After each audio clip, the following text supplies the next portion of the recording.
Hi, my name is Sarah Hassan, and I'm a senior studying horticulture science. My disease is the tulip breaking virus, and I studied disease symptoms for my subtopic.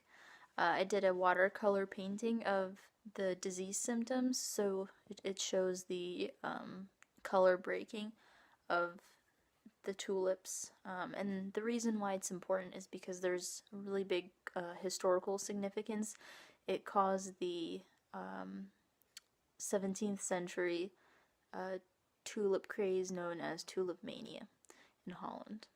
So basically, what will happen is an aphid will vector a healthy tulip while it's feeding, and the single colored bulbs will start to break and form these streaky or feather like patterns.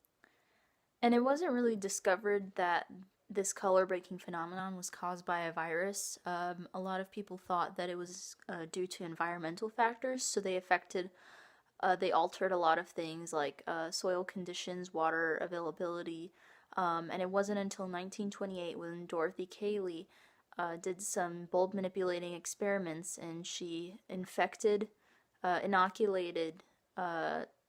healthy bulbs with the infected bulbs and got the same color breaking effect. Now, as I mentioned before, these broken bulbs were kind of what fueled tulip craze in Holland known as tulip mania, and that was due to the fact that they would basically die. They would stop flowering after a few blooming seasons, which would drive the cost of the bulbs even higher, and people were paying exorbitant amounts for these bulbs because they were considered a luxury item. And it wasn't until flower growers they began grafting these broken bulbs, so they were able to increase the supply of them, which quickly dropped the demand for since everyone could have one now, and that basically crashed the Dutch economy. And this is my watercolor painting of the tulip breaking virus.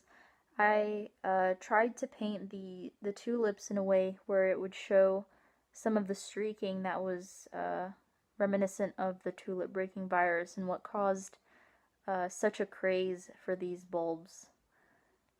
And tulip virus is still a problem for flower growers. It's available in all of the areas where tulips are grown commercially.